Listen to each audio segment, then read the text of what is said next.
What is going on, ladies and gentlemen? We are going in with the third day of this week for Street Fighter League Pro-JP 2021. My name is Vicious, back at it again with Xian in the commentator's seat once more. He took a little bit of a break, but he's back, and for a very good reason. We have an amazing set of matches for you all today, as each and every Street Fighter League day continues. Again, all of these matches have been completely unpredictable, completely high octane, and of course, entertaining. But before we get into it, Xian, how are you feeling today? I think I'm feeling really great. You know, coming back to be watching this is always one of my favorite. And today, there's some really heavy hitters, you know, so I'm looking forward. Speaking about the away team and the home team rules, as for those of you guys who are not familiar, for the away side, basically you gotta pick up your order and your character first. And there will be 3 players playing, 1 on the reserve. For the first 2 matches, it will be a first to 2, best out of 3. And for the anchor match, which is the last match, it's gonna have a best out of 5, first to 3, and that will be a 2 points. So being away is always disadvantage just because you gotta pick your character and the player first. But then for the home, you can take your time and you can have the choice to counter pick your opponent. I know you happened to miss the last Street Fighter League, guys, and you weren't here commentating it. Senkola took a little bit of a substitution in, but I know you tuned in afterwards.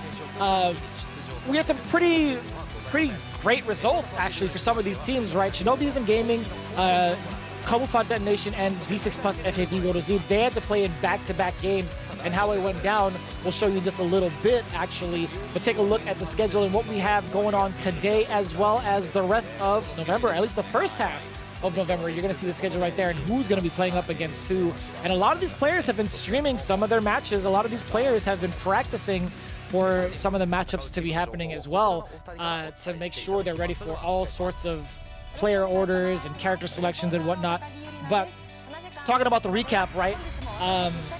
The last episode, we had Shinobiism Gaming face off against Nagoya Oja Bodystar, and it went down to a very surprising results, right? Nagoya Oja actually took it down against Shinobiism Gaming 3-1. Yeah, I actually was really surprised, especially when I saw Otani being the anchor right there with Ryu against Bison. Because from what I know, this is actually not that good of a matchup for Ryu. So putting him on a 2-point match was a very, very surprising move, you know, in my opinion. And it didn't really turn out well. As you can see, he lost 0-3. I really like Shinobiism Gaming as a team, but I feel like Fujimura is one of their strongest players for this season, you know, especially with those 100% winning record. So I definitely hope that, you know, they have a review of the strategy when it comes to the player coming out. And also we have FAB Roto-Z V6 and Detonation having 2-2 hiding up, you know. Not a bad result for FAB Roto-Z since they are now at the top with 15 points. Absolutely great lead right there, way far ahead from other teams besides the good squad they'll be playing today. Right, that's going to be more impactful for a team like Capcom Detonation. As you see, they've climbed up the ranks from being at the very bottom. They're still at 6th place, but still progress is progress, right? They're tied up with Mildon Beast, who's actually playing today. But overall, you can see where the point spread's at, right? V6 Plus FAV Roto-Z has been taking a dominant lead with 15 points. Good 8 squad trailing right behind them. Shinobiism Gaming falling a little short yesterday with 9 points. Nagoya Oja Bodystar climbing up the ranks as well in the top 4. And of course, that bottom 4 is what's going to be happening. There's going to be a lot of changes, a lot of shifts going on, because we have 3 of those 4 teams playing today that are still trying to scratch the surface with today's matchups, right? It's going to be Gyogun going up against Saishu-san Seoul Kumamoto, as well as Mildon Beast versus Good 8 Squad. And we're getting a little bit of the recap from a handful of those teams, one of them being Mildon Beast, pretty broken, actually, with their current rotation.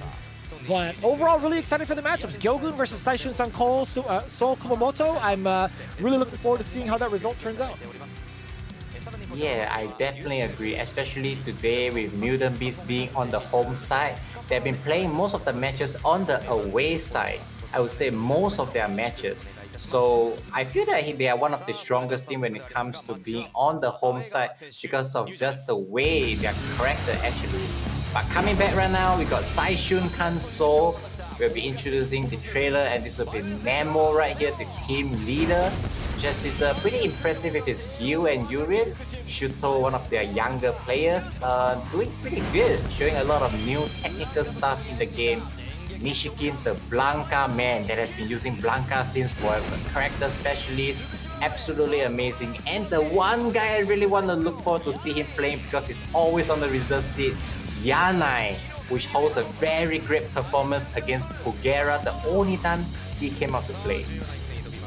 You're absolutely right. Looking forward to seeing whether or not Yanai is going to be put either on the reserve or actually into action. But let's take a look as we're getting into Team Gyogun with Mago leading the pack, the 2D God, followed by Machobo, who's been an absolute dominant force with that Cammy thus far. Still needs to find a solid W, however. Again, as good as he is, his record overall says otherwise. Moke, the hero of Sunrise, with that patented Rashid, and rounding it out, one of the strongest players right now in the new guard is Suzaku, or Misuha with Suzaku under the Mune title with Colleen. Misuha has been doing pretty well these last couple of games. Moke as well, starting to shape it up.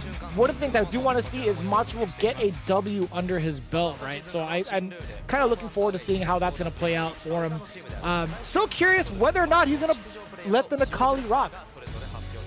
I'm just as curious as you. He hasn't gotten a win so far with Kenny, so I do want to see. So right now they got the lineup ready.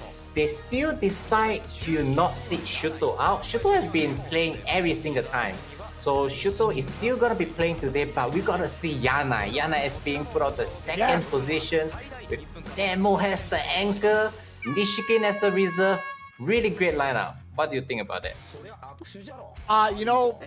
We're sharing the same exact sentiment. I think this lineup, even though it's double Urian, I think Yanai being in the G position is middleman, I think is going to be so exciting to see.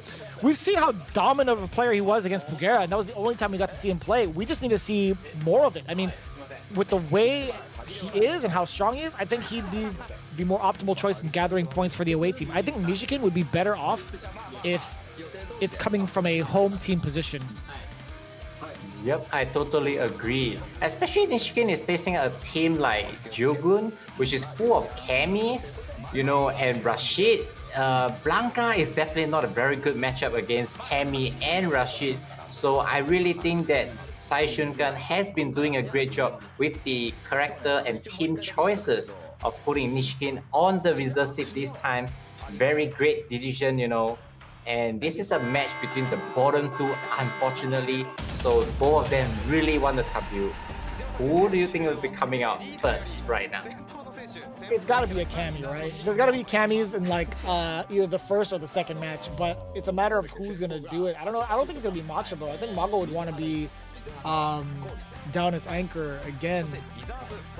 But looking at what they did before, I think Machobo hasn't played yet. I think it should be Machobo coming in, but we'll see. I think that was a good choice. Continue. Yeah, I do want to say Machobo. I'm going to stick to it, but we'll see.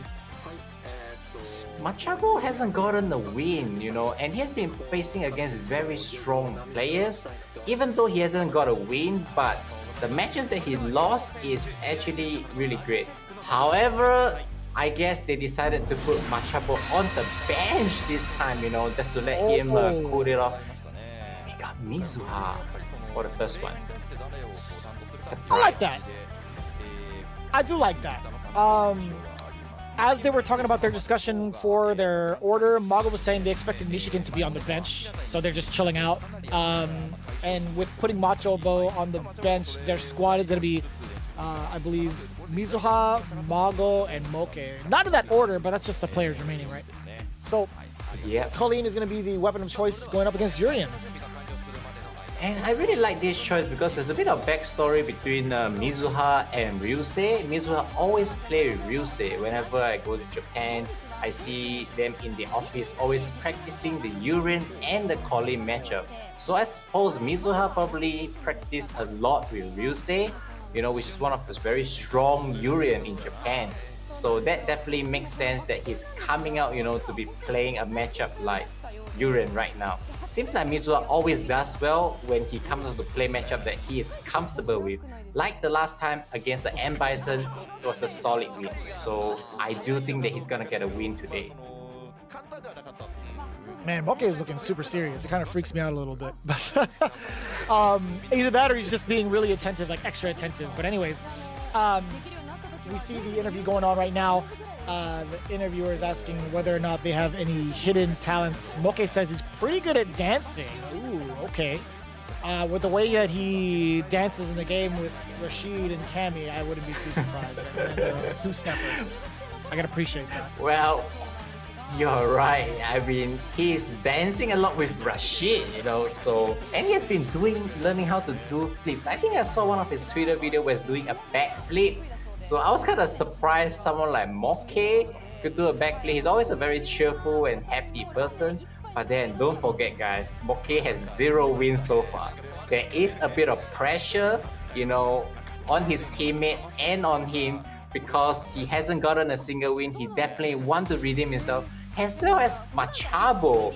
Both of them hasn't scored a single team. Mago can be a great leader, he can be really nice, but I think they will definitely want to redeem themselves, especially in a team tournament like this. That's a really rough statement. You're actually right. Moke hasn't had a W and neither has Machabo.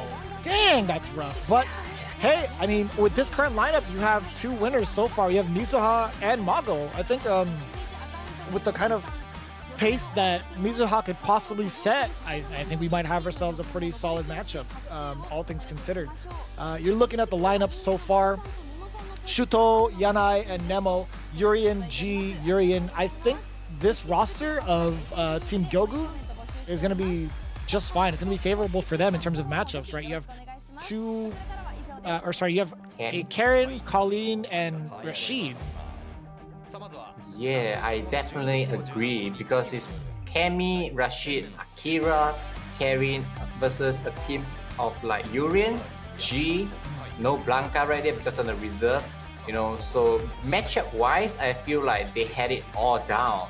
Has advantages, since they're on the home team can always choose the correct counter pick and they can make it advantageous matchup for every single game.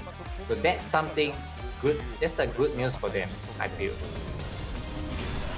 All right, we're finally getting into it. Colleen versus Urian, navigated by Mizuha versus Shuto. This is going to be the first game between Team Gyogun and Saishunkan Seoul Kumamoto. Here we go. Fight. Yep, and something I know about Mizuha is he's very good at using his standing heavy punch to whiff punish. Whenever, Urian whiffs a stand heavy punch, I always see it being done by him. So I wonder if he's gonna execute it today, just like how he usually do. We might see it. One of the other attributes that Mizuha has is controlling the space anytime somebody tries to dash up in his face. I think he does an excellent job of checking all sorts of dashes, and as you said, whiff punishing. But a guy like Shuto, a lot of his normals aren't really getting whiffed anyways. He's using medium kicks very carefully, and also trying to pick his spots with his mediums, which are a lot faster and a lot more difficult to whiff punish. Yeah, it seems like he really knows how to be navigating this matchup. Oh, there you go. There we have it. But a lot of stand medium kick has been being used from Shuto, which is really... I don't like this V-shift decision right there. He used up his V reverser, so now he doesn't have the V trigger anymore. Now he's gonna fight it raw. I don't know if that's a good decision. And that causes him again. I think the mirror is one of the strongest thing in the game, especially for Urian. As long as he survives that without a V-shift, I think he can get a way better start than this. Yeah, I mean, he was pretty much in line with getting pressured after the safe jump setup from Mizuha, so I guess he just wanted out of that first and foremost, right? Yeah, that's some decision making. Can't you parry the V-shift break on the way out too? Like, can't you option select it as Colleen? Yes, you can actually do a button Yep, but the timing is a little bit strict. A lot of people hasn't been doing it because the timing is actually kind of weird. You know, there are players who has mastered it and always do it as a muscle memory, and there are players who just can't seem to grab the timing. So it really kind of depends on how comfortable you are in executing that. Nice start in the corner.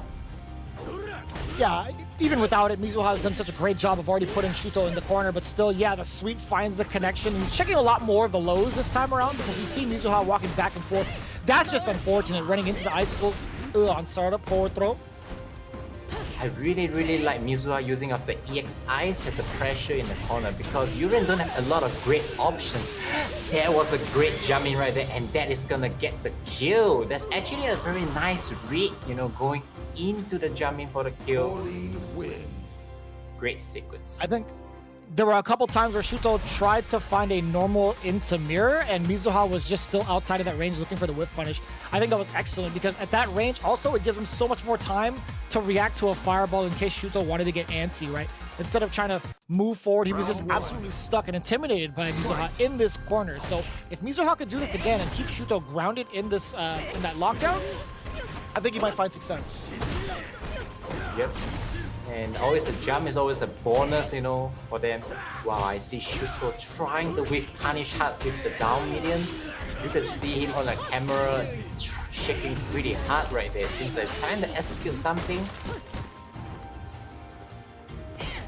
Yeah, it's been numerous times, right? You see it on his camera. He's just trying to find ways to like counter poke or at least get something out. But Mizuha already putting him in the corner. Yes, sir. He does have to confirm off a stand medium punch. Out of the corner now. Yep. That would be pretty impressive if he's able to confirm the stand medium punch into the hacker right there. After it's a charge move, so it's not easy. I like how he didn't use the V shift this time. Now we got a mirror. One throw is gonna be guessed correctly every single time. Wow, that's a lot of guesses right there. Especially after a plus bench scenario. Yep. Any throw, a throw, a button, an overhead, a midi, you know, shimmy, and after that still dealing with the second mirror, finally caught, you know, Mizuha guessing on the wrong option right there. That was just not a good situation. That was a very sharp angle to jump out of, but still Shuto is getting mauled to death. Actually, Mizuha getting a jump of his own, the stun there. Icicle, let it snow, here we go. We haven't seen Shuto done a single down heavy anti-air so far. The stats would have been 0, you know. So Mizuha has been taking advantage of jumping in so far. It's not really great to be jumping against Yuren because the damage is so high. Right now you gotta see the mirror, side switch. How is he gonna use the second mirror for the comeback? Gets the throw. Oh, that was sick! Wow. That was so sick Check right the there. afterwards. I like the V shift. And I love it. The V shift out of there from Mizuha. No stun, but still the critical art for Chip. That is an excellent way to spend it. Not shy about spending that cash. Very smart from Mizuha. Definitely. Almost gets scored on a comeback, you know, and waste time with all of his meter. So spending a meter, never wrong. You get another round of chance, you know, and both character round has no meter as well, so it doesn't really matter too much in this situation. Agreed. Oh boy, finds the mark with the crush counter, forward throw now. Shuto already getting pushed to the corner, activation off of the sweep to make it safe. Let's see if he falls for any sort of the mixes, up close and personal. There was a crazy frame trap right here. Mizuha loves to use the backdash, has a bait for shimmy. Didn't really cut the bait from Shuto. Shuto's almost getting the V trigger. Just one more hit right now.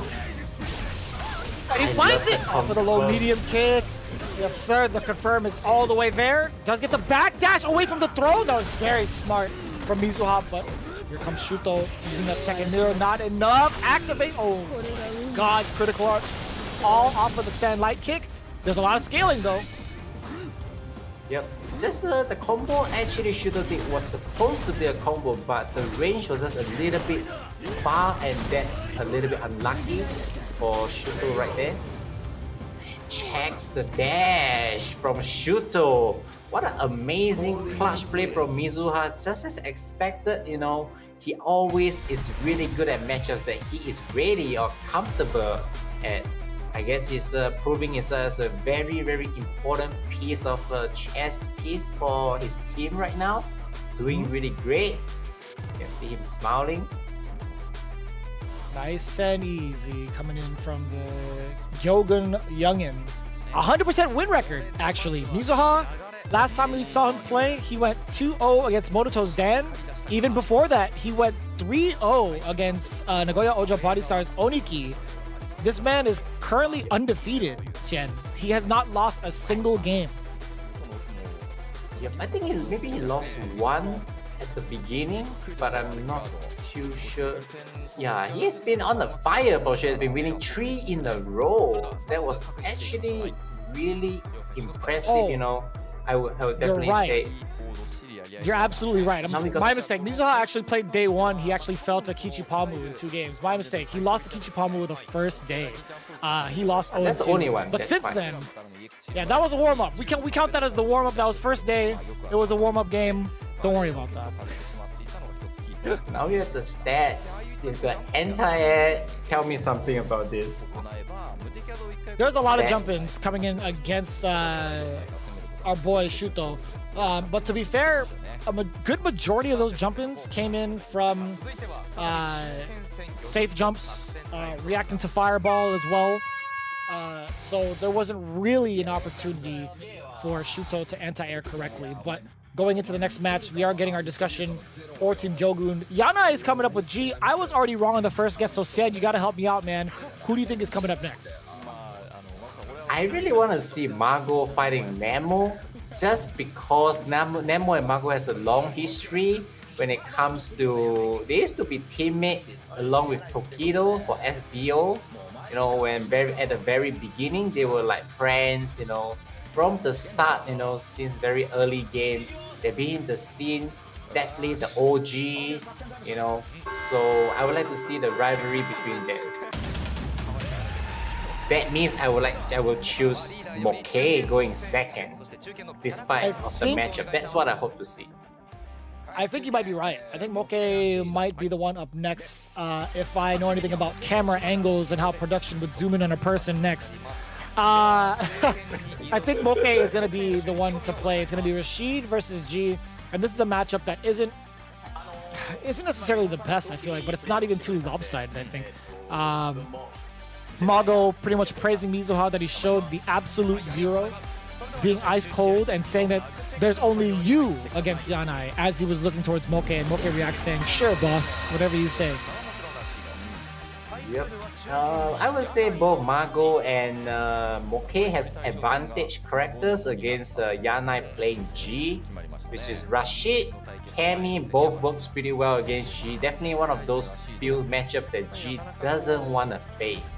So saving Mago as the anchor against Nemo brings a nice storyline between how they always used to play each other from now being enemies. Not say enemies, but you know, as the anchor battle will be pretty interesting. So I would like to see how this will actually turns out. We're going to see it very soon as we get a little bit of an interview for the away team. Yanai, again, one of those cats that have been very explosive. He only played one time over and has been on the reserve seat a good amount, but when he did get to play, he played off against Pugera from Good 8 Squad, and he took him down pretty convincingly and very quickly. 2 games straight, so he's looking to continue that win streak. I'm kind of curious as to see like why he's been on the reserve so many times. The very first time, actually, he was on the reserve is because he had a little bit of a stomach sickness from something he ate. Yeah. Yep, I think the first 2. Yeah, he has the food poisoning. I saw him tweeting out he has the food poisoning right there. So it may be more of a personal issue, you know, of why he has been on the reserve seat.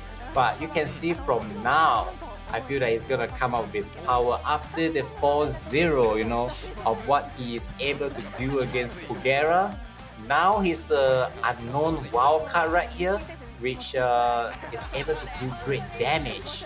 So I really look forward to see how this is definitely gonna play out. I love these little segments they have before the matchup starts. They're talking about hidden talents these last couple of days. And that question today was directed towards Nemo, and it actually took Hamiko by surprise. Nemo was saying that he could curve his tongue in 3 different ways, kind of like a clover. I've seen it, and I know what he's talking about. I've seen it before. And Nishikin says his hidden talent is that he's been very good at remembering people's names, which is great because I have a very hard time remembering people's names. If I don't like practice it or like meet them more than once, it's so difficult. What's funny though is the same as you. He failed to remember one of the female reporters' names during the pre-tournament interview, so I think he's lying. Well, it's still I like how they all have their own hidden talents, you know. So that's very interesting. Not to forget, you know, although you can see them smiling, curving their tongue, you know, Saishunkan hasn't got a single win so far. They actually has been down 2 matches, draw on 2 matches. They are on the last place in the league right now. They want the W, and I feel like Yana is the only one showing the face. I want to win, you know. Moke has to be serious, no matter how funny, you know, he is as a person. The 0 W definitely will put some pressure on him. His serious face is definitely giving me some vibes right now. On top of having a 1-liter bottle of water, did you see him chug that bad boy right before the match? This guy is actually serious. He's trying to stay hydrated. I really like that, you know, and he's one of the Rashid has been playing since season 1, you know, all the way, even though he has switched to Kami halfway during season 3, but he's definitely not having a matchup he's unfamiliar with. Yeah, so it's going to be G versus Rashid, Moke versus Yanai, a player that we've been wanting to see a little bit more often. So we're talking about this neutral game. Rashid can pretty much bring anyone to the corner just as well, but one thing about G is if he gets started, he can control the neutral pretty well himself. You see that Yana has been putting a lot of stand heavy kick, and I like the use of his light upper where it's only -4. It's really hard for Rashid to get a good punish so far. So in this matchup, Rashid generally wants to close it in the corner, and that's how he's gonna get his game. Wow, those unblockable, I would say. Hard to blockables. Okay, good position. Another! Oh my god. So that's very imperative. Like, if you're trying to play this matchup, you have to understand the gaps. What I love about Yanai is that he's punished every critical mistake that a player can make. If you watch how he played against Pugera, he had all the optimal punishes. And even then, just now, he was looking for the one mistake Moke could make to take the round back, and he does so effortlessly. It's very impressive because Rashid's Tornado Wing or EX Tornado Wing comes really fast, you know, and unpredictable. Him able to interrupt it at the right timing, going in for the kill, you know, was really impressive right now. His play so far has been almost perfect, and I don't see much loophole right here, you know, from Yana. He's doing so on point. And people still sleep on G in Japan, I feel like. I don't know where the G representation is, but this is great for a team like Team Seoul having Yanai under their grip, right? Look at the amount of damage and the corner carry despite getting nerfed. That was super tricky. Did you see that, Xian? That was dirty. Yeah, that was an empty jumbo that is very, very far as well. That was definitely not very expected right there, you know. And now with the corner pressure, taking with the shimmy, Yana is not playing like a new blood at all. He's totally like a veteran right now, his playstyle, and I really, really enjoy what he's bringing out on the table. This is not a good matchup for Rashid, guys. So, I mean, not a good matchup for G. So this is really impressive so far. I'm actually shook. He threw out that jump roundhouse at a different angle, not an angle, sorry, different timing, where the recovery would be a little bit off so that it looks like it's about to hit. That was actually messed up. I had to say that. Now Moke is going more into the jump in, you know, risking on the dive kick to beat the anti-air. And then Yanai's choices of button at every situation is so good. Just not his command grab. He has whipped twice, hasn't got any success rate so far. Well, look at his defense, right? He'll take the throw. That's going to be just fine. He still has comeback factor. Crouching heavy punch off the wall. That was sick. Maybe he'll get the command grab this time. You see Moke, he was moving. He thought he could move out of the way. The low catches it. That's going to be more than enough. Yanai checking the movement. What a beast. Round 2.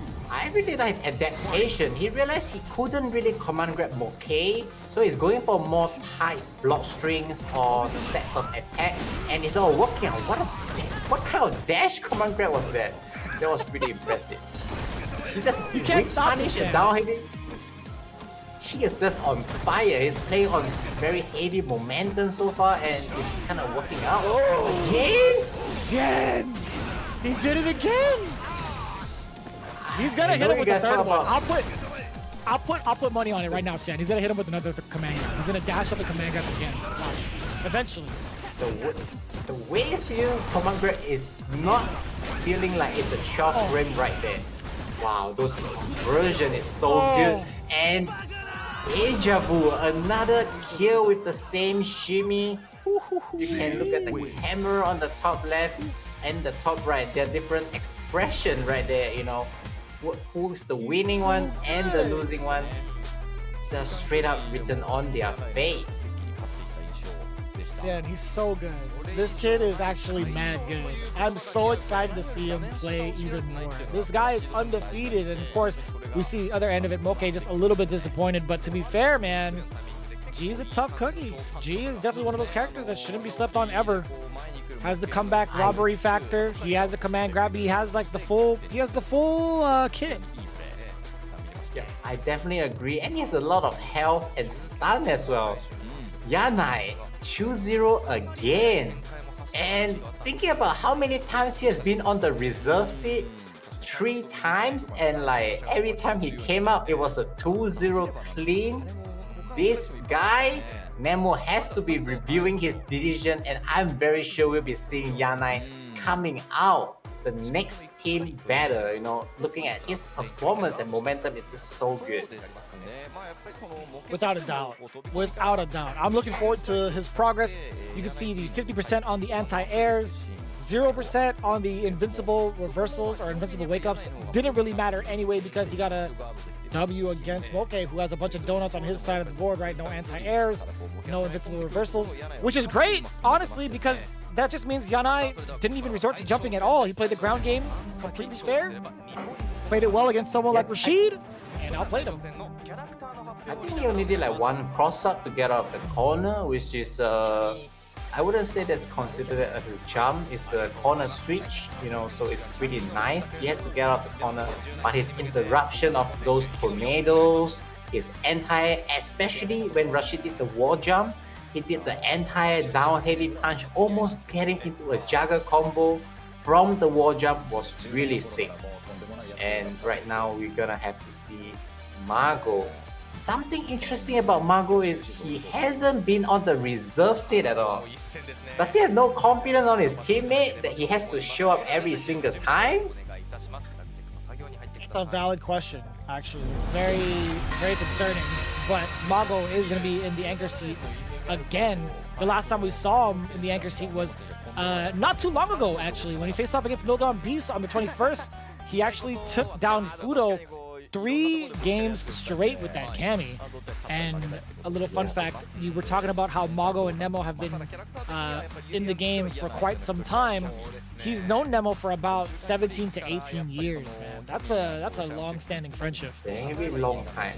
And when I asked Margo about how he feel about Nemo, actually Margo says that he knows Nemo very well.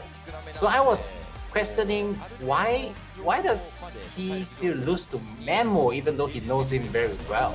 So his reply was actually saying that because Nemo know him even better.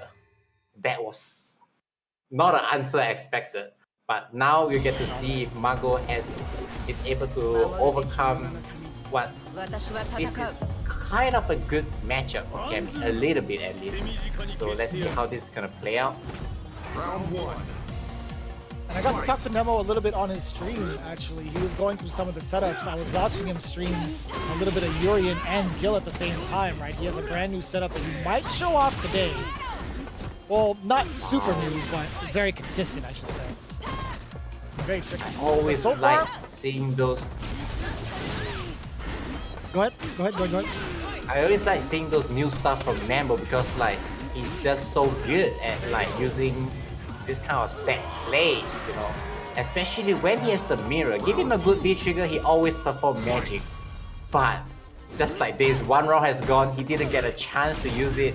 Margo has been doing pretty well. And now it's all swinging coming in from Nemo. But just one dash up in, a counter hit conversion there from Mago, trying to dash again, but the stop is there with the jabs. The tech throw coming in from both sides. Nemo is still trying to maneuver past Cammy. Big buffer off the stand heavy punch, and now pushing Nemo to the corner is going to be all dangerous for Nemo. Forward throw now does get another meaty setup. Okay, now we got the... Wow, getting hit by that is not a good sign because right now you're going to deal with the mirror. But that was a nice jump out there from Margo. He has the good resources so far. You know, he can does a cheap damage. He can land the EX, you know, so it's pretty predictable situation right there for Nemo to see what he has to be defending against. There's the EX. A little risky going in for the hooligan into the dive kick.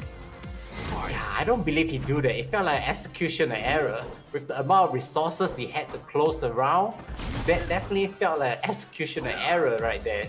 To be doing a move like this and not even into the EX. Got a nice conversion. There, counted.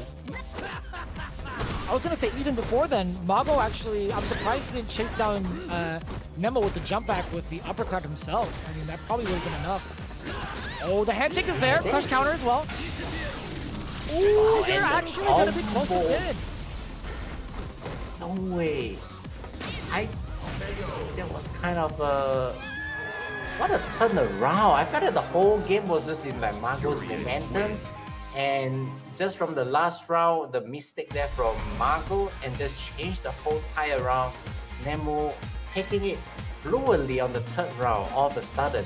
Somehow adjustment happened, you know. Pretty impressive right there. So you were talking about it earlier, Cammy being a pretty solid matchup against Urian. What is it about Nemo's style so far, though, that you've noticed that Mago has been unable to stop? I feel like you can see that Nemo hasn't really been displaying great defense. You know, every time Margo comes in, he does score a huge chunk of damage and, you know, just score the round. Just like the first round, you know. But it's the neutral game and the offense from Nemo that has been taking the rounds for Nemo rather than his defense, I feel. Yeah. Makes sense. I think Nemo's offense is just as strong, right? If he plays a little bit more active, it's a tough time for Mago to even try to contest. So he has to make sure to suppress Nemo before he even gets started, as we've seen so far. That's how he's been getting most of his rounds. But Nemo, when he fights back, it is such a threat for Mago. I definitely think so. Look at those damage, you know, that he gets, you know. He seems to not be able to get much of his defense. I suppose it's pretty hard to be defending against a character like Cammy, especially when most of Cammy's light button can still be used as a pressure while blocking the EX hit, but at the same time, you know, with the stand light kick, those pressure and being very near to throw range as well, it's gonna be so annoying to deal with. Right. And you see Nemo kind of having to readjust. There was a lot of stress coming in from him. From the onslaught that that Mago was presenting, there was a lot of fast movement. There was a lot of tick grabbing involved as well in the corners, especially. And Nemo had this look on him. It's like, man, I cannot get Mago off of me. That's exactly what his face was saying and his body language. It might just be a potential character switch into Gil. Maybe he might want to use Gil for the V skill and get a parry to stop Mago from getting free pressure in, and like maybe to force him to reassess his approach. I think having the parry on deck would be good against something like a dive kick. Can he be Oro? I would like to see some Oro because he did say that nope. I guess we don't get any surprise. We get to see Gil is pretty nice too, you know. Gil is gonna be pretty nice too, has some. Round one. Talking about this, we just forget that Mago and Tokido is good friends. So all the best of friends. So it's not surprising that Mago is really good at the Urim matchup that Nemo would like to choose Gil instead. I mean, we say that, but to be fair, Nemo didn't play it that badly. I mean, he had the first game against them. It's just, you know, there are certain instances where Mago's offense just outshines the opponent. I agree. I definitely think so. Wow, this is what Gil is all about. You have another option. Punishes the V-shift? Oh, he misses Retribution Part 2. That was very unfortunate. That could have gotten almost a stun right there from Nemo. Careful the dive kick. You pressed a crouch jab after a block stand medium punch? That could have been over for Nemo, but that was a good. That was a gutsy. That's the worst thing, man. What? You would have been dead. You would have been deader than dead. There was a critical art on deck for Mago.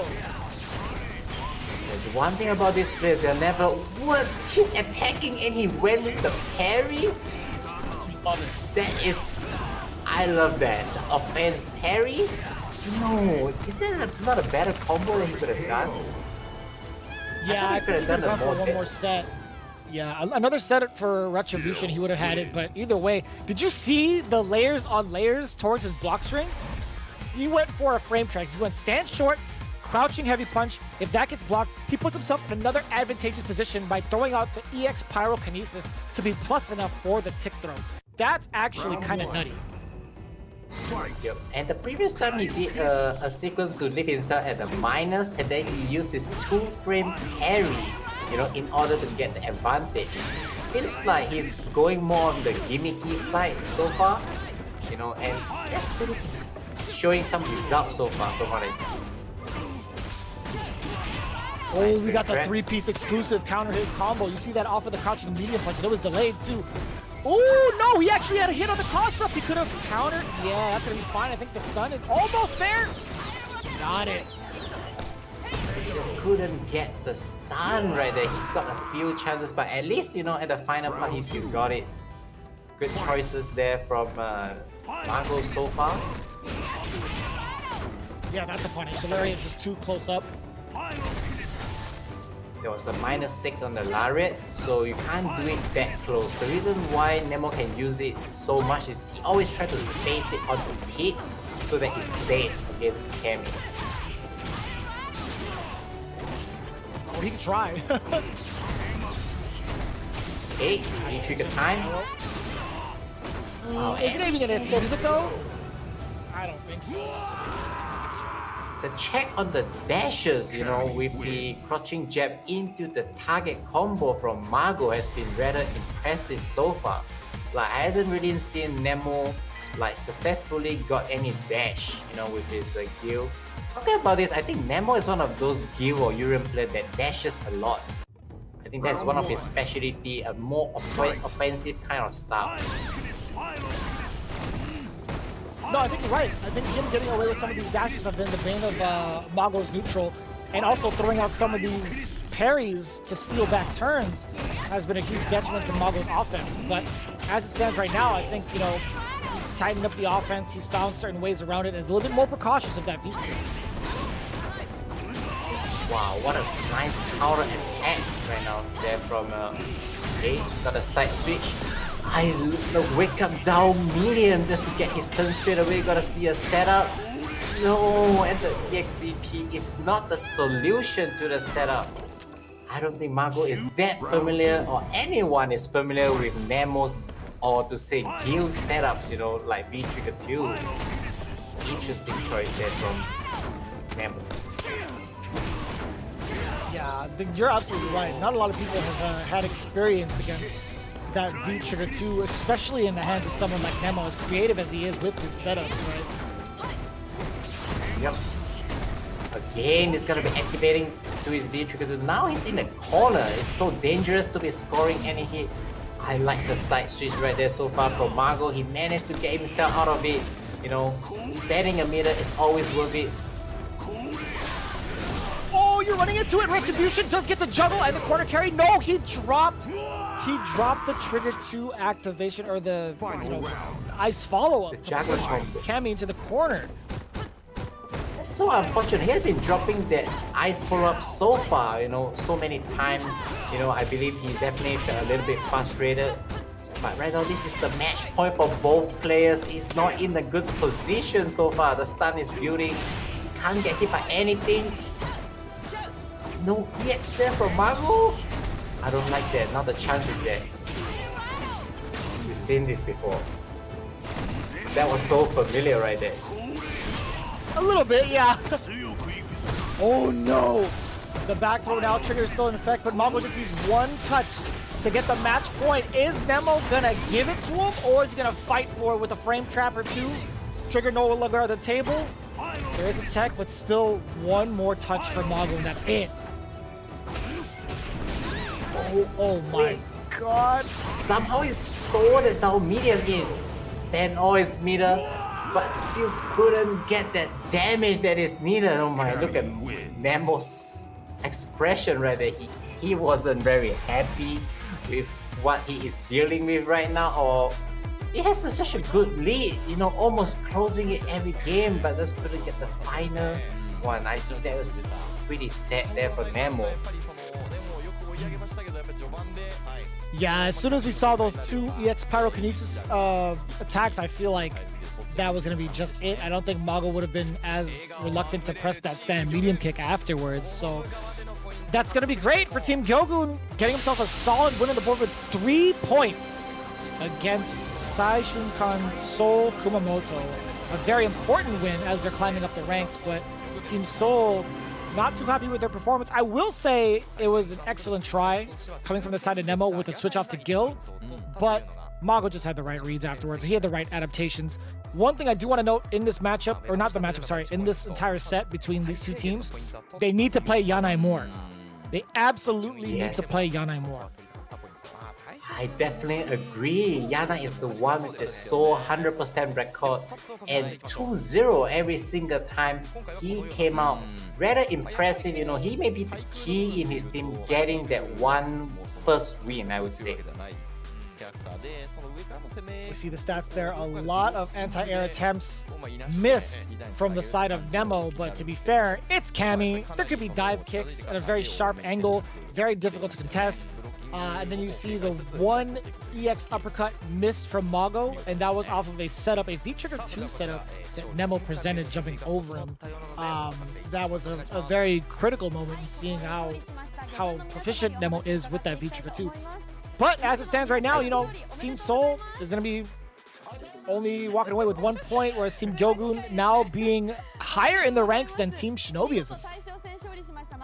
Yep. And not to forget, just now I felt like Margo and Akira and the Cammy players has been starting to do a lot of wake up, jump, EX dive kick as a defensive option against opponents' offensive throw or a midi throw. It feels like there's a new meta or new thing that Cammy players has done, because we first saw Akira doing it, but Margo also has the same tech as well, you know, still linking up to follow up from the forward heavy kick, just corner side switch. It was so amazing. I am surprised that we're only seeing it right now.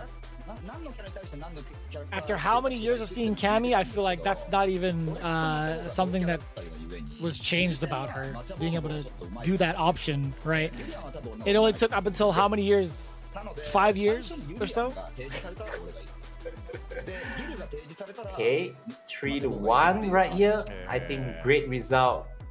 But then I will say that Saishunkan has to be working harder right now with 2 draws and 3 losses. 2 losses and 3 draws is gonna be a pretty bad start, you know. Every team by today will be playing a total of 5 games. So this is not a result that Saishunkan or a position that any team wants to be at. So I want to cheer for Nemo's team a little bit more from now. To be fair, though, in their 5 matches, they've played in the away position 3 times. So majority of their games, they've been counterpicked over and over again. So in the second half of the games, or at least, how many more games they have remaining, they'll at least be able to gather a few points with the advantages they have as the home team. But we'll see how that plays out, right? There's still plenty more teams to go. Their next matchup is going to be against Shinobiism Gaming, and that's going to be happening the 1st of November. So they have a good amount of time to reassess and readjust. During the interview, though, Mago was saying he's feeling real great because he's been losing a lot to Nemo 2 years ago, but he's been slowly winning more lately. Mago and Machibo both using Kami, though. Mago thinks that Machibo is better in regards to the Gil matchup. So they decided if Nemo uses Gil for the start, Machibo will be playing against him.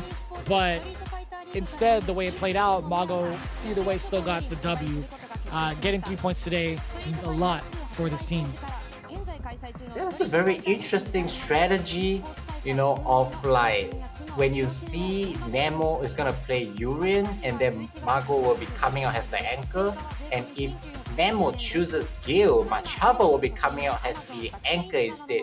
That shows how much of a advantage right there from home against away, that you can have the home having 2 same character Kami, practicing different matchups, and then choosing who to come out to fight which character.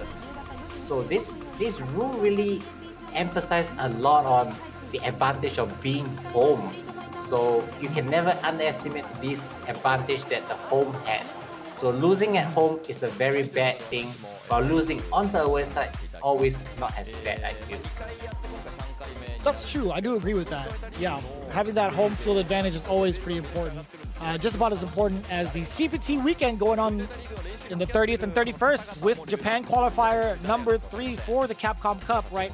That's going to be happening at Japan time, of course. You saw it 4:25 for the top 16, and of course, going into it as well, you see kind of the dates for both the 30th and the 31st. I'll be doing the English broadcast for that alongside James Chen. It's going to be Team No Sleep, Xian. I'm going to be working on Japan time this entire week and continuing on forward, right? They'll be very tiring for you. And going ahead, you guys definitely shouldn't be missing on the next one, because we are gonna have one of the most exciting combination coming out, which is Team Mutant Beast versus Good 8 Squad. It's a very important match for Good 8 Squad, because if they win this, they're gonna be taking over V6 Plus Roto Z as the first place position, which is very great from the start. I would say that it doesn't matter as much because V6, FAV Roto Z, and Good 8 Squad has been on the front line with 15 and 13 points respectively. Such a great lead compared to the rest of the team, which is from maybe 6 to 9 points. So they're in such a comfortable position, and I think that's so great. Right, and both of these teams just in general, like if you take the points away and how much is on the line, dang, that's a sick jacket. Yo, I need one of those. Hold on real quick. I need one of those. Do you see that? It has all 8 teams and it says the logo on the back. Yo, I need to talk to production ASAP, or I need to follow at Capcom_esports. Show my support as well. Tweet them out for a chance at getting one of these jackets. Absolutely sick. Yo, I need Save that. But one for me. Please save one for me. that's what I'm talking about. Me and Xian. We need both of those, and we're going to wear it to our Hot Springs podcast. We're going to take it off first, but it's going to be our outer clothing first. But anyways, Mildom Beast versus Good 8 Squad. It's going to be a banger because of the roster themselves, right? Mildom Beast, of course, you already know who's on that team. It's going to be Daigo. It has Fudo, YAC Mochi, and Moruto. That's a legendary squad if you just think about that. They're facing off against the top 2 team. It's going to be, of course, the Good 8 Squad, who have been dominating the course of every single matchup. It is, of course, Gachikun, Kawano, Pugera, and Kichipamu. This is a matchup that's like, even outside of Street Fighter League is a matchup of dreams. This entire concept of Street Fighter League has been nothing but the best matchups you could possibly ask for from the most talented players. I definitely agree, and this is not a match you want to miss. And I always say, when it comes to home team, Mutant Beast is a real beast. that's for sure. And without a doubt, we're going to see how it plays out. Mildom Beast versus Good 8 Squad is going to be coming up. We do appreciate you guys hanging in there for each and every one of these matches, and you're going to see a lot more action coming back with Street Fighter League Pro-JP.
何か力になれたらいいんだけど。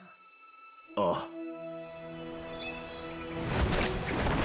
誰も頼りはできないと思っていたの。俺もだ。だが違う。That's good kung fu. I'll finish this. みんなで力を合わせれば何だってできるの。覚悟は決めた。一緒に頑張りましょう。ああ、行くぞ。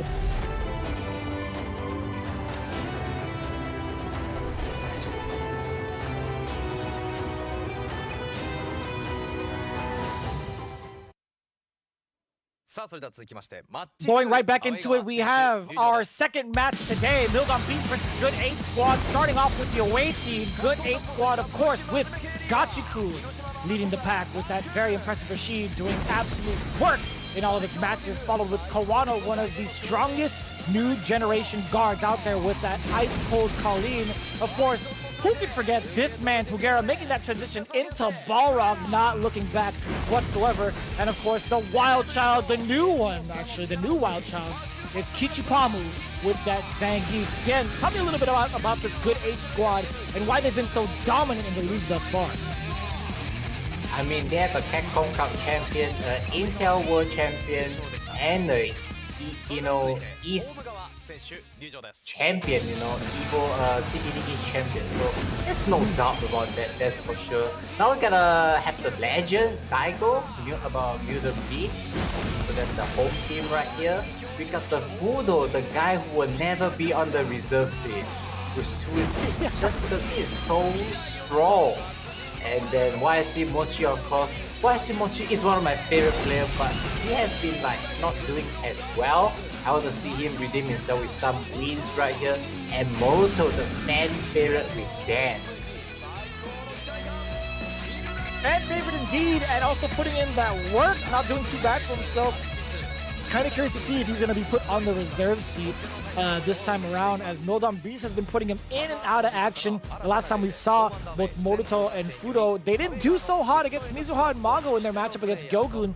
In fact, Daigo was the only one who got a W the last time we saw them play. Prior to that, it's been a little rocky, right, in terms of their overall performance as their current standings. But this is what it's looking like for Good 8. It is going to be Gachikun, Kawano, and Pugera as anchor.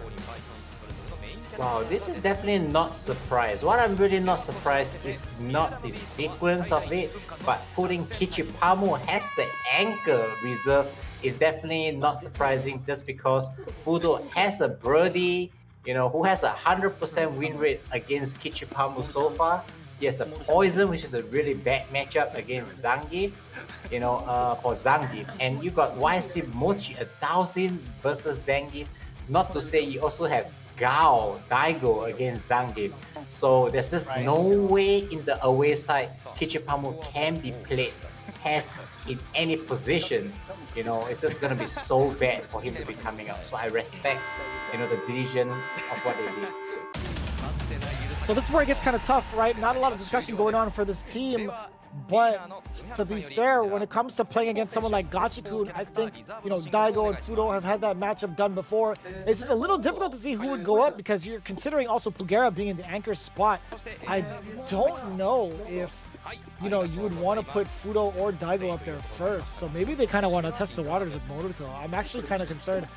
Maybe Fudo might go first.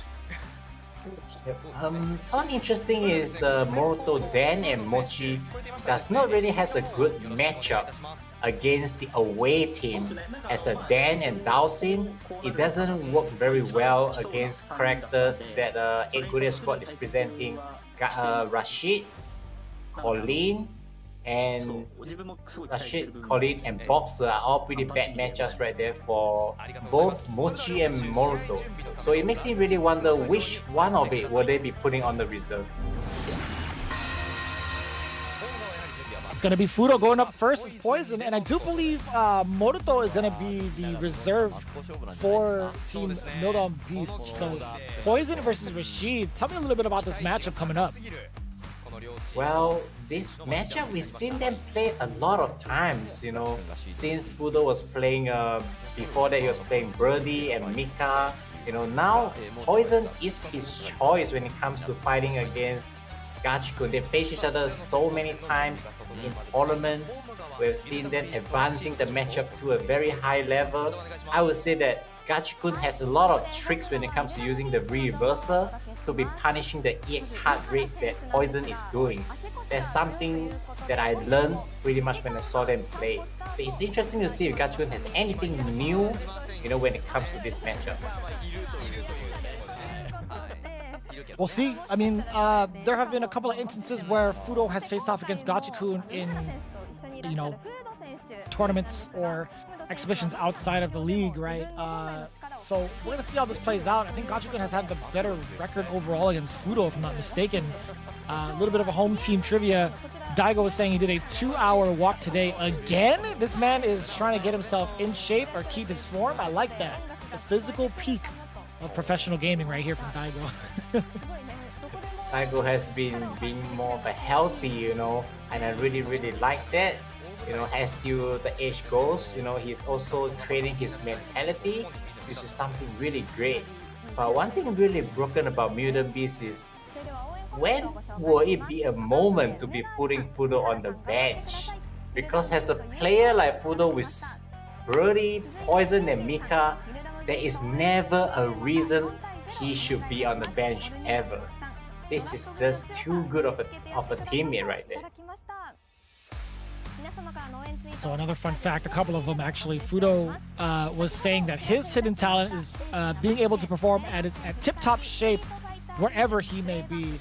And I also wanted to add in whenever he's at any event, really, because anytime he shows up, it seems like he's always going to be that threat to look forward to in each and every one of his matches. So Fudo has just been one of those players that have been so hard to predict his outcome. There was that one year where he had nothing but second place finishes, or at least top 3 finishes, right, in the Capcom Pro Tour. I think he's been getting the most second place, which is what he's a little bit known for. Some people may see it as a bad thing, but I think it's so impressive to be so consistent, to be in almost every grand final of a tournament you're playing. This is a guy that is never going to be underestimated. Some facts about the Mutant Beast is they actually has been playing most of their matches on the away side. So this is a team that I greatly in regards felt that they are very strong in the home side, just because you have characters like Dowsing, Gao, and Poison, which is very good matches and bad matches besides Gao. Okay, but it's still really, really great. And you're looking at the overall record from Fudo too. When you talk about them being on the away side, only 1 out of the 3 matches that he had to play, he's actually faltered in, right? He actually fell short against Mago's Cammy. We talked about this earlier when Yogun was playing. But other than that, Fudo has been playing all over the place, right? He was first up against FAV Rota Z. He got 2-0 against Bonchan. Even on the home team, he played against Tachikawa 2-0 again. And as the anchor in Shinobiism Gaming in their first matchup on day 1, he took it down over Higuchi 3-2 in the very last game. So overall, Fudo's record has been a stellar one. Yep, I would say he's one of the top 3, that's for sure, when it comes to personal record, even though he lost to Mago the last time 0-3. So I think today will be the time he'll be improving his personal record today, and we'd like to see how this matchup he is going to be dealing with against someone like Gachi. Here we go. Of course, Gachikun rocking the baseball outfit that is extremely popular against Fudo's Poison. Well, I haven't seen a lot of people using the baseball costume, but well, we'll see. As he's winning a lot, we're gonna see even more people using it after it's inspired by his Rashid. Very early in the corner right here. Wow, what an early B-shift punish right there from Gachikun. Such a great start. Not too bad, and here comes the turbulent win. Trigger 2 does get a throw bait.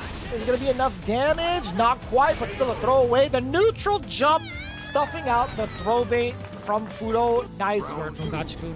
I gotta say, there was a lot of control going on the side of Fudo right off the bat, but Rashid and Gachikun being able to keep Fudo controlled is very, very solid so far in the first round. So basically, for a matchup like this, the better keep away, and the more damage, Poison is able to do the keep away game against Rashid will be showing the more advantage that it is.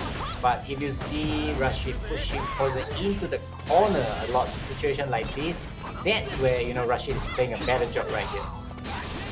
What a vicious punish right there! That was such a sick sequence right there from Gachikun. Oh, that's all she wrote. Yes, sir. Stuffing out the dash with the stand short. Into the high heel, into the critical arc. And that all came from Fudo having such solid defense, being able to utilize his V-shift correctly. Although he got punished the first time from Gachikun, that was a solid read, he used the second V-shift against the Fireball, the V-Trigger 2 Fireball, or the Rowan, I should say, as he's been doing, really, navigating his way past it. So, very good call out there from Fudo in terms of defense, and good call out with the dash with that stand short. Yeah, I really like his V-shift break when it comes to getting out of the stun and to deal with the tornado as well. I also like how Fudo always neutralizes very good. That's what we're talking about. Gachikun always uses his reversal very well when it comes to punishing the strings that Poison has to offer. This is gonna be a sick mix right here. No, it's not! You actually get the quick recover and critical art to stop the second Molotov. I was surprised, like, whenever I see this mix-up Poison actually pulling off, you know, he could go for the B skill to test a front and the back mix-up. But Gachikun has to do a lot of lab work when it comes to this matchup. He recognized that he can do a normal recovery and going straight into a CA has a punish. That was definitely some work right there being done from Gachikun, knowing that that is not a real setup right there. I'm very impressed with the decision making, the options that's been taking there from Gachikun so far. Yeah, that would have been huge. I think in that situation, Fudo had a higher success rate or a higher percentage of getting the stun had Gachikun not had any meteor on him. But the spinning mixer would have been just fine too as an option. Gachikun's anti has been so on point that he can dash into this whirlwind spin or doing a forward medium into the eager kick right there from the neutral whenever Fudo do a neutral jump. That's very sick anti-air sequence right there. It seems to be ready for all the jump-ins that Fudo has to offer, you know. So I really like how Gachikun is focusing on the game on the air very, very well. Now we're seeing more control, early pressure I should say, coming in from Gachikun off of that throw. Heart rate being plus, but still contesting it with a stand jab, a light or delayed stand jab against Fudo. B still out of the corner, so smart. Again, the V shift punish, you know, after whipping a throw right there from Gachikun. He's been so on point with his set play so far, you know, dealing with the different options that Fudo has to offer.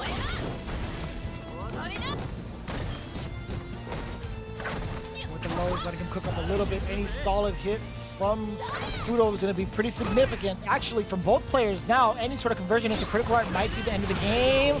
And it doesn't matter. Actually, you were talking about the anti-air from that far. Forward medium punch has been the answer so many times over. Now looking at match point. And yet he didn't even went for the eager kick. He went for a V-trigger to whirlwind conversion right there against the neutral jump. I believe Fudo has to stop those neutral jump, you know, because Gachikun has been punishing it so well, I would say.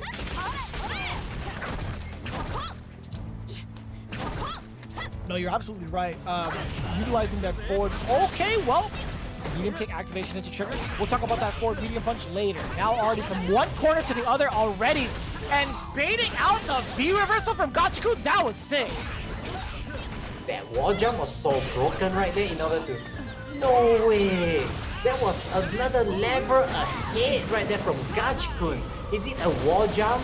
You know, Fudo anticipated to be coming up with the medium kick, went for the V-shift, but then Gachikun went for an empty jump to bait out the V-shift, uses the stand medium for a counter hit punish. That was layers after layers. The mind game right there between these two players, the familiarity of what both the players are doing is so amazing. If there's anybody who could make Fudo bleed the way that he did in that matchup, it's no surprise that it's Gachikun. Despite it being 2-1, that last game was a clinic of solid reads and great gameplay on what Rashid can do in so many instances, right? Yeah, I definitely think so. You know, this is not an easy opponent. Fudo is always a tough opponent. But you can see Fudo's disappointment in his face. He is always smiling when he wins, but now you can see the smile has gotten into Gachikun's side. You know, I seldom see Fudo being so unhappy. He hasn't shown any smile, which is very, very rare.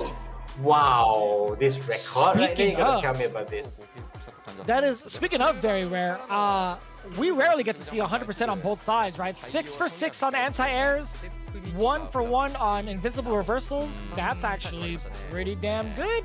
I like that. A bunch of donuts on the side of Fudo, something we're unfamiliar with.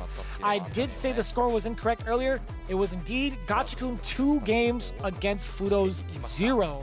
Absolutely impressive. Again, we said it earlier. If there's anyone that can make Fudo bleed, it is definitely someone like Gachikun, Evo champ. 6 out of 6. I mean, the anti was impressive, the forward medium punch and the spin whirlwind, but 6 out of 6 is just too impressive. Tell me, who do you think is going to go next right here? There's no way they're going to put Mochi in against a matchup against Balrog. There's absolutely no way, because that sucks for Dalsim. I think Daigo would much rather play against Pugera's Balrog, so that just leads me to think that YHC Mochi's coming up next. Yeah, the options right here isn't really that great. I feel that they're on the home team side, but it's just kind of unfortunate that Mochi doesn't have a single good matchup, he can use, to be fighting against the away team. Besides the one on the reserve seat, which is Zangief, which is a very good matchup for Mochi. Kind of unfortunate situation where the opponent all has such a character that just happened to not have a bad matchup against Dalsim. Pretty rare, because Dalsim is actually not too bad of a character this season, has been pretty solid, but right now this is not too bad of a match. We'll see how this is gonna go through. And it's gonna be great. This is actually a run back between these two players. Kawano actually got the best of Mochi the last time they met off against each other. So Mochi is saying he wants his revenge today. It's not gonna be something where he's coming in blind to the matchup and he's gonna have to adapt on the fly. Of course, there is a set amount of knowledge that he already has in the matchup. It's now gonna be a new and improved version of YHC Mochi, considering the fact, Kawano took the better of him last time. So we'll see the matchup between Fire and Ice, Dalsim versus Colleen, navigated by YHC Mochi versus Kawano. Very excited to see it. I like the Fire and Ice, that you're talking about. That is so interesting. And the revenge, the last time Kawano actually take it over against YHC Mochi. So this is definitely gonna be a very good match between them as a run back. It's also a match about veteran against young blood, because I think Mochi is almost twice the age, maybe not twice, but it's definitely of a very huge age generation. And this Kawano has a 100% record so far. He came on the ankle twice, beat his opponent 3-0, 3-1, absolutely tearing, great record, very solid play. It's not the Kawano we used to know in the past. This is now one of the strongest players in the team for Good Squad. So we're going to see how this plays out. A little bit of a trivia coming in. The hidden talents, of course, talking about it. The away team talents, Gachikun is great at whistling and Pugera is good at calculations. What type of calculations, I wonder? Is he a calculus main? What is his prowess when it comes to postulating possibilities? Well, his calculation has to be really good, because he always calculates to the exact second he can to be releasing his final tap. As a Barok player, he has to have good calculation, that's for sure. And Kichipamu is very good at reading maps and directions. That was kind of surprising, from a Zangief player to be good at reading maps. So what do you think, Vicious? I don't think it's that surprising, because they're good at reading, right? They have to have solid reads against their opponent to make it happen as a grappler. So that's why, knowing full well what the direction is going to be and where they have to navigate to get to find success and find their destination, they have to be good at reading the maps, right? They're like, you apply it to gameplay, they have to be good at reading their opponent to find their destination. That's why he's such a successful grappler. Yeah, you may be right. Zangief players like Kichipamu is always finding their way into those fireballs and those punches and kicks, So you're actually right. They are good at finding their hole and the way in. That is why they are such great players. Yeah. Really interesting. That's really interesting. I appreciate you humoring me, man. I totally made that up, but I love it. Thank you so much. I was just saying, people, with grapplers, they absolutely do have solid reads, right? You have to have a certain kind of understanding of your opponent and the game mechanics to be like, all right, well, I predict this person's going to play this type of way at this moment's notice. I think, having solid reads is what you need to become an excellent grappler. Fight. I have nothing wrong. Stephanie, you're right. I agree. Okay, now going to the match of Dalsim versus Colleen. I personally don't think this is a very easy matchup for Dalsim at all, just because Colleen has the B skill 1 to be navigating through the limbs, and then the counter, can be done anytime in the neutral game, and it doesn't have a big risk. Did he just activate the B trigger to punish the backdash? That came out of nowhere. That came out of nowhere for sure. Oh!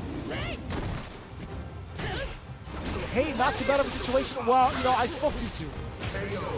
I was gonna say there was a lot of gray life from the side of Kawano. YSC Motion just needed a single hit or a single transition into a combo, but he did not get it. I like the stoppage there. Stand medium punch 2 times over. You see Kawano trying to check with the counter or with the the parry.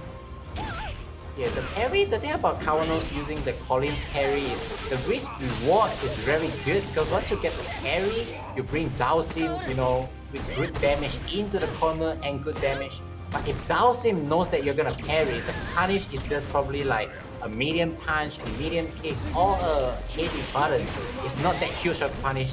Just like this B skill, you know, Colin can just throw out whatever risky moves, but no way. Can't even slide it over the ice. This matchup is looking kind of rough right here, you know, for Dhalsim. Yeah, you know, I really wonder what Mochi is supposed to do in this matchup. There's just been so much aggression and such good patience there from Kawano. He's not pushing the envelope when it comes to closing the gap. He plays off the limbs so well, whether it's a counter or a whiff punish, and then finding his moments to jump in as well. Kawano has done a good job of keeping Mochi guessing. Well, although you can see that Kawano, Colin, like the Jamins, the parry, the B skill are actually risky moves. The thing is about this matchup is the risk reward. The risk that Colin has when doing these moves is very minimum, while any one of these when it hits, the reward is so huge. Time to stop again right there from Kawano. I really like that. I like that, the instant Yoga Gale, catching Kawano, trying to press a button, more likely a throw or tech throw. But man, there's so much mileage that comes out of the V skill as Colleen being able to navigate his way past the limbs. It's so good. And in the B trigger 2, Colin's B skill actually extends a very great range, so it's very good for using it against characters like Dhalsim whenever he's in the B trigger 2. And it's just only -7, so Dhalsim can't really punish it really hard either. So it's kind of a risk-free move with a little bit of punish, and that's about it. And right now, any EX counter would have landed, but he didn't got the chance to do it. I like the EX fireball option right there from YSC Mochi. He knows any buttons could have get hit by a random parry, could have cost him the game. Good decision so far.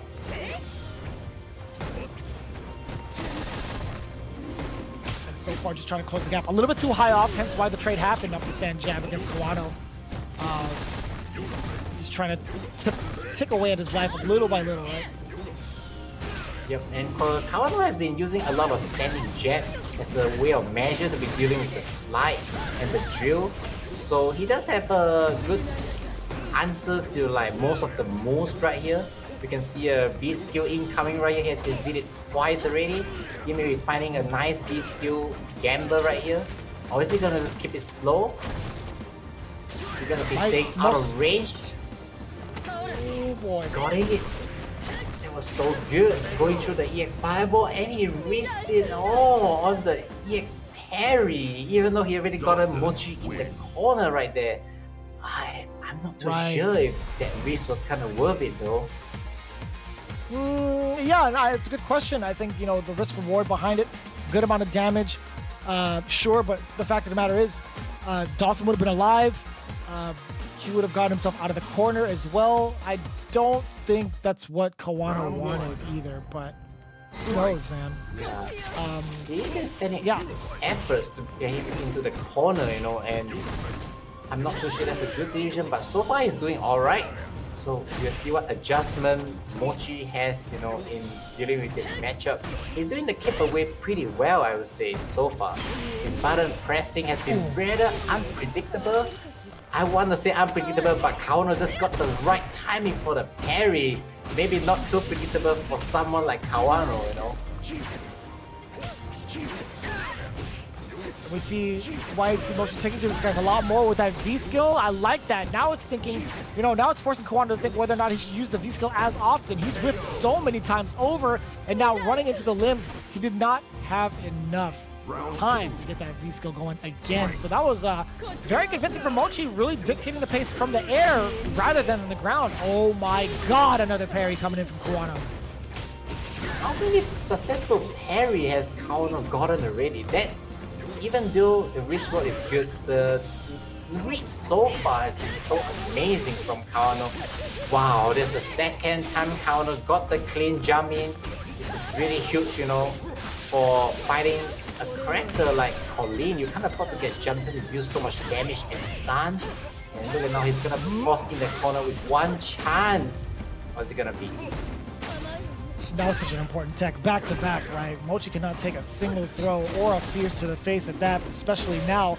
Just needs one more hit. Is he gonna have enough to go into the trigger? Yes, sir, he is. Gonna cook him up. If he gets a solid hit with that Grey Life, he might kill him, but still Kawano in hot pursuit, no pun intended, punching him in the knees, crouching medium punch 2 times over. I really like the gameplay so far, really high level, as you can see.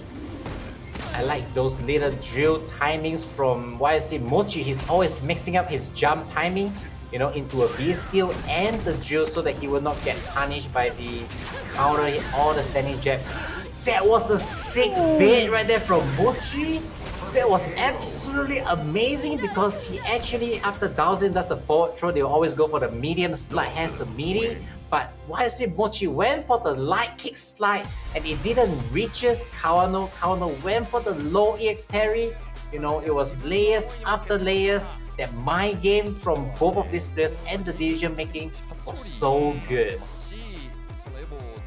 That's actually pretty wild. This is Mochi's first W in the league, and what a way to send it off with that perfect. We've talked about this before and how important it's going to be for Mochi to play on the home team more so than the away team, because Dalsum is so susceptible to those counter picks. But Xian, you've said this so many times over. If Mochi is going to be on the home side with his team, he's going to find a lot more success, and he does so this time around. This is the second time they've appeared as a home team. So taking full advantage of that, 2-1 against one of the strongest players in the league, Kawano. Let's take a look at the stats. 6 out of 9, this guy is a legend. 66% when it comes to the anti-air department. Although 100% for Kawano, doesn't matter if you end up losing the set. Again, zeros all across the board when it comes to invincible reversals, because that's just the way of the game for both of these characters.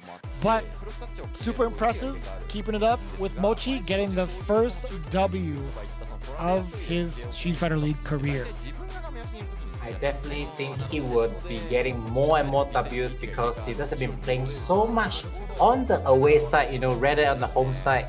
You know, they'll be getting more of the opportunities to be playing on the home side, and I believe that is going to showcase his real ability as a player.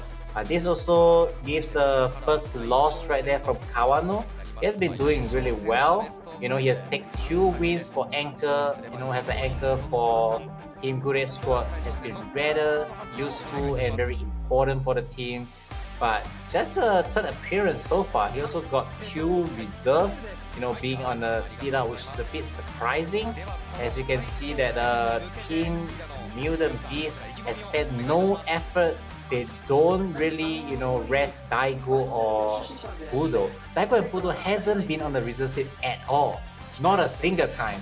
But I don't understand the decision making for the other teams when they usually rest up on the good players though. What do you think? Right.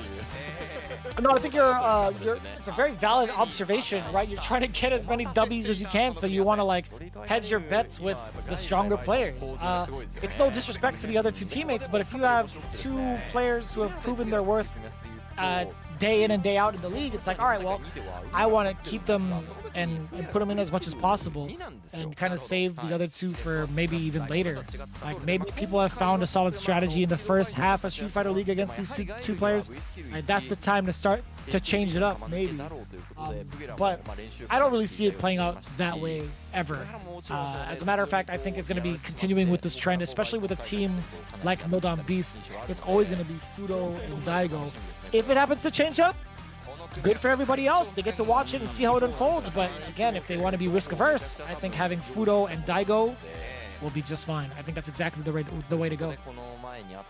And now we see a very, very familiar situation.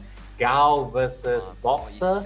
We've seen it the last time Daigo uses it, you know, when you play against Tokido. Tokido with a surprise counter pick during the home team side and picked out Daigo 3-0. Ever since, you know, just now Daigo has been saying he has been practicing a lot against Boxer.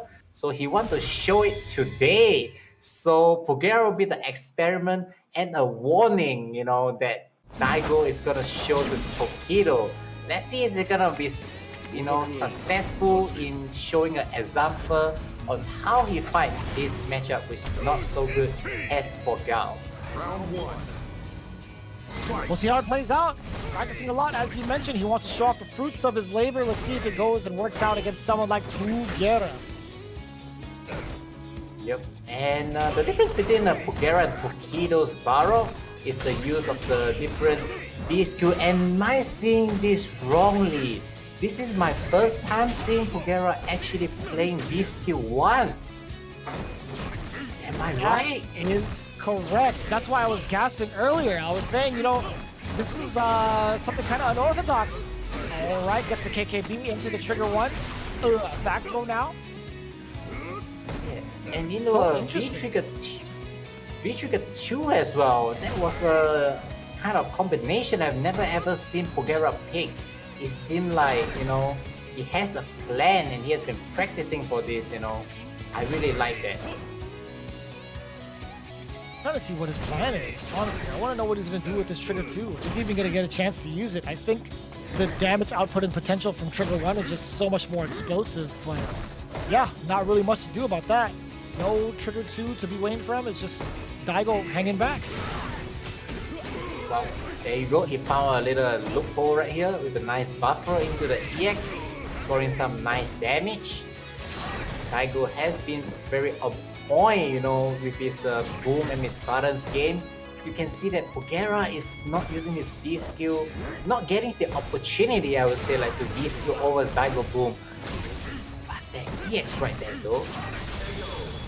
Oh, and he backdashed to his death, catching the recovery on that. Daigo clutching it out with the EX Sonic Boom. I think had Pugera pretty much stood his ground, he would have been just fine. Like running away from the projectile, I don't know about all that. That still would have chipped him.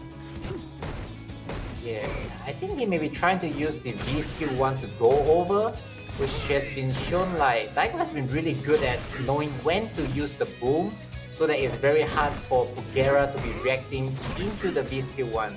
You can see even though Pugera has the options right there, he's not able to V skill over Daigo's boom at all so far. Oh, delay the counter, a couple times over into the screw upper. Yes, sir. Option select for the anti-air, but here comes Daigo with the activation. Does hit a counter hit. Decent amount of damage, spending 1 bar at least. And Daigo has also switched to V-Trigger 2 as well for this matchup. I really like the different experiment and combination used by these two players ever since the last time Daigo played. Okay, the EX right there. One more hit away. Nice and easy, catching the movement.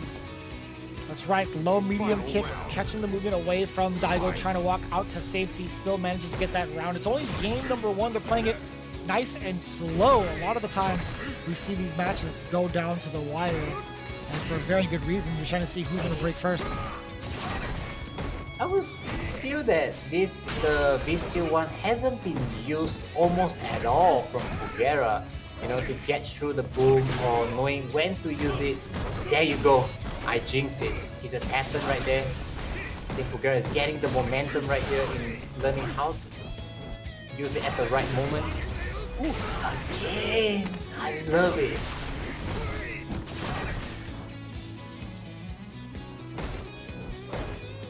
And still has a slight life lead. Trying to check whether or not Daigo's going to throw out a fireball just within space to use V-Skill 1 as a reaction too, right? He's keeping the space intentionally just so he can call out Daigo's Sonic Booms, but the problem about this strategy is it leaves Daigo... Oh my god, that dash up into trigger 2, we were waiting for that. so such a surprise dash right there from Pugera. You know, I really like all the tools, and the EX punches are so on point. The one thing about so similar between Pugera and Tokido is EX Tacker always lands the hit, and Pugera has been landing those EX punches really well as well. Like, if the timing that he chose to use it, always hitting the opponent, that is one of the key to being a good boxer player. You're absolutely right. Now we're gonna see the back and forth adaptation coming in with game number 2. Is Daigo gonna stick to the same? Okay, same V set. He's gonna be fine 2-2. What I want to see now is him push Pugera into the corner. Now that Pugera has been showing his hand, showing that he's willing to wait for the Sonic Boom to come to use V skill 1. This is the time for Daigo to walk into the corner. I feel that there are a few opportunities that Pugera does able to react to the V skill, but it seems that the game plan for Pugera is he really decided to give up some of the moments, you know, to react towards the boom, so that he can play the neutral game a bit better. Because there are a few pretty obvious ones. You can see that Pugera is not trying to react to it at all. Oh, let's make a stand fierce.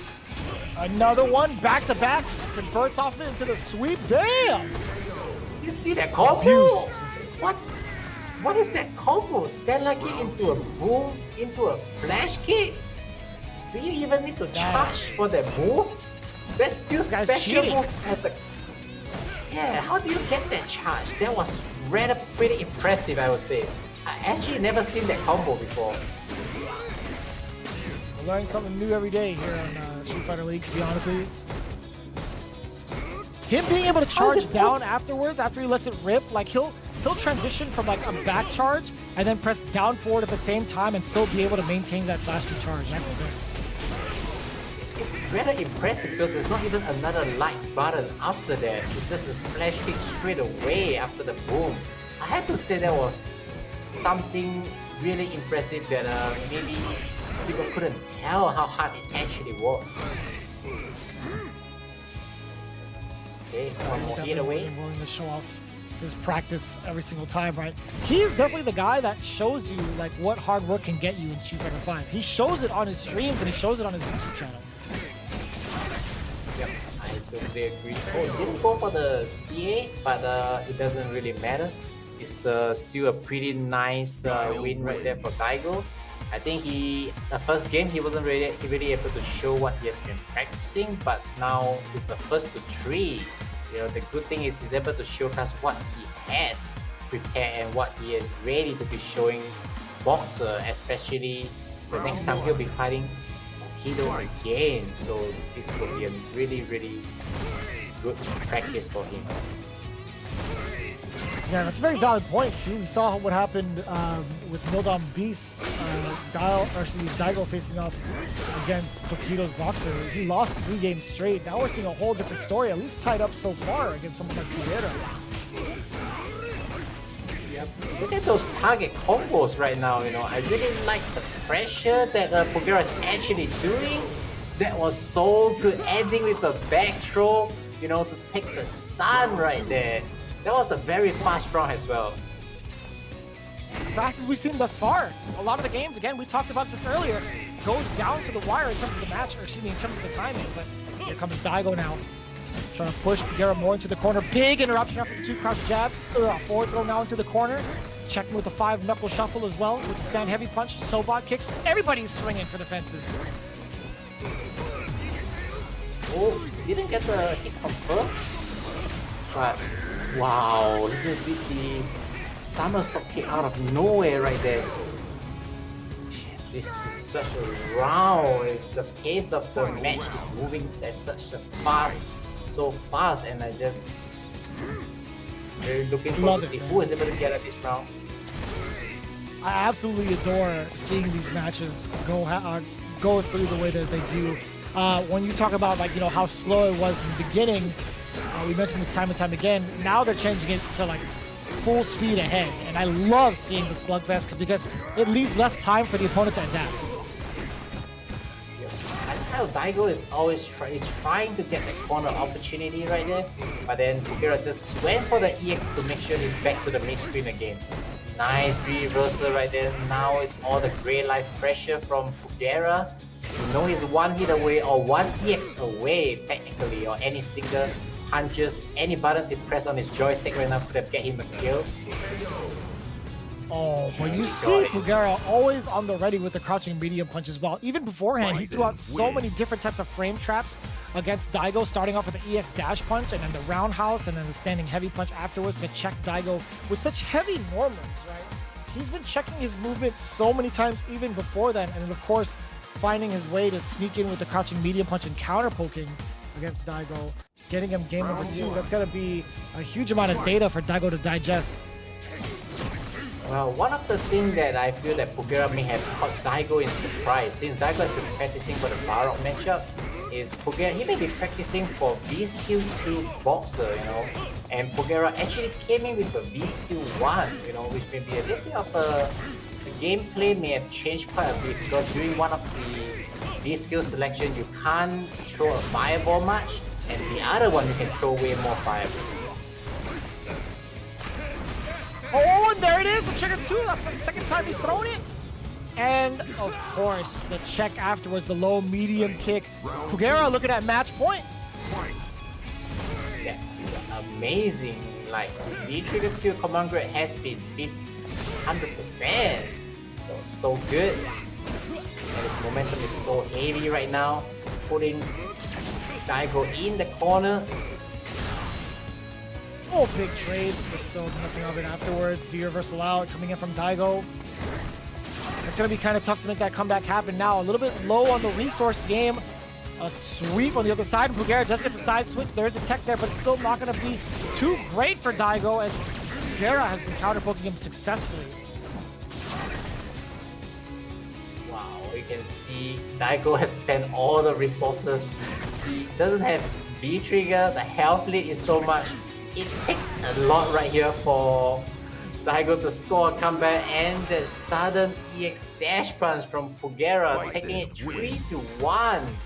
That also means Good Squad goes to the first place in the league right here, you know, getting 1 point more compared to V6 plus Roto Z.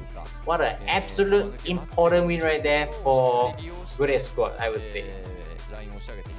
You know, we were talking about yielding the most successful results, and guess who ended up falling short in today's matches? It is, of course, Fudo and Daigo both taking significant L's in today or this week's matches. Wyatt Mochi, again, falling short majority of his performances, getting his first W. So it's pretty much opposite day for Mildom Beast. And now, again, we see the winning team with Good 8 Squad getting as many points as possible. 3 points, I think that puts them at first, I feel like. Yeah, I think they're first. They're on the 16 points, you know, right now, while V6 plus Roto Z is on the 15 points.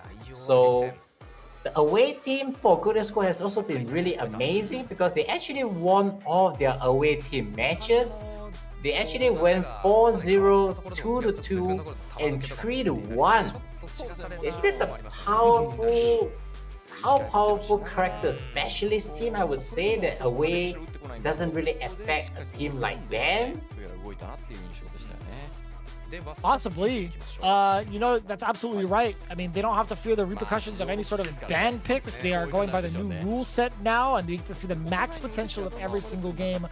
And of course, we see the stats down below. A bunch of donuts on the side of Daigo falling in line with just one game, whereas Pugera 100% on the anti-airs. No invincible reversals, as Balrog doesn't have any, but 3 games to 1. Super impressive, and one of the biggest notable changes from this matchup is the fact that he went the Tokido route. He went with Trigger 2 and V-Skill 1 to KKB past the fireballs.